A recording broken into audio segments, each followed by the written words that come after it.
Hello, I'm Umbrenero and welcome back to Umbrenero's Life. Today's video is the neon acrylic swirl painting. With this painting, I wanted to try a new technique, but I wanted to have some fun. So I started it off like how I do a lot of my acrylic pours, which is to make the paints, get them to the consistency that I want, and stuff like that. That's always the first step. So as you can see, I have a black paint already mixed up, ready to go. And then I was actually working slightly off camera with my neon colors that I wanted to do for this. And I decided on using 4 different colors and just going with the flow, see how they go, which is common for a lot of my paintings that I do with acrylic pours and acrylic type things in general.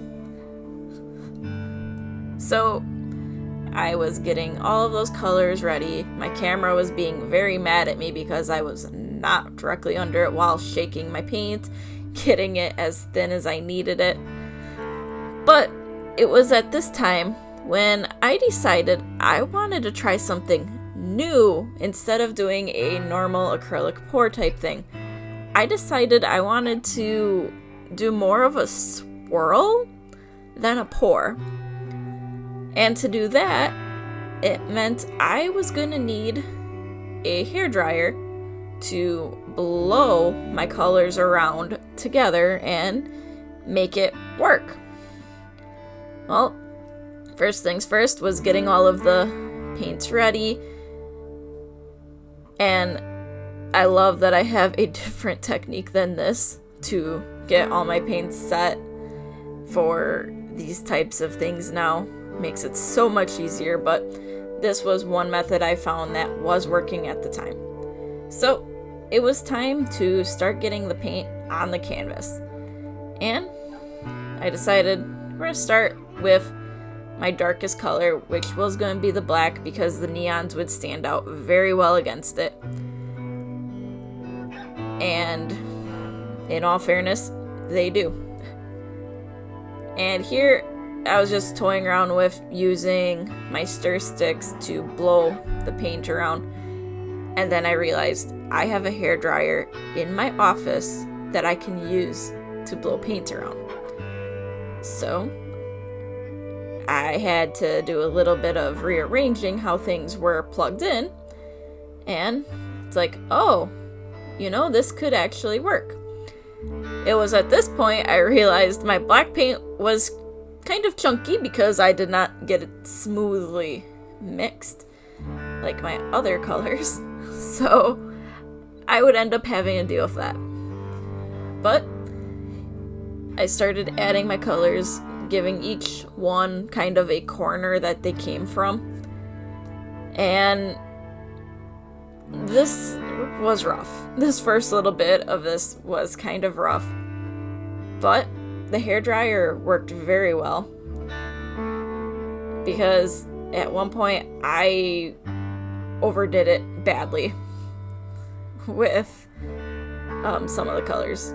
Like right there, I had a big glob of black paint I had to get removed, and I realized I didn't have enough paint on here, so I had to add more.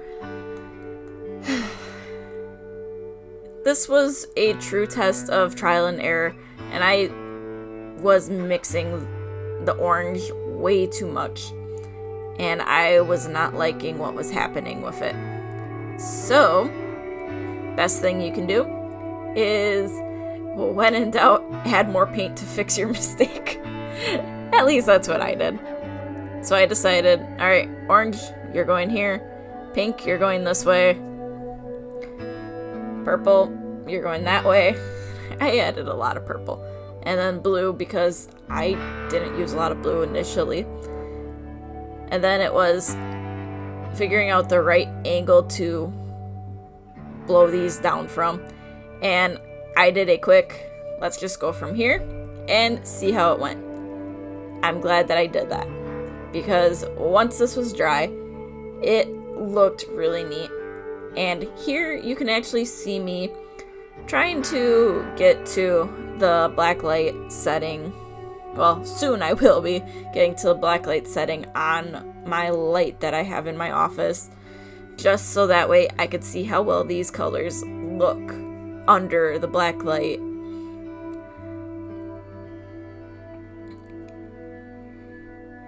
In all, it kind of looked really neat, and I enjoy how this turned out, and it actually inspired me for a few other paintings that I'm going to do eventually. So, never know, those might end up on the channel here. Thank you for watching, and until next time, I am Umbrenero. Bye!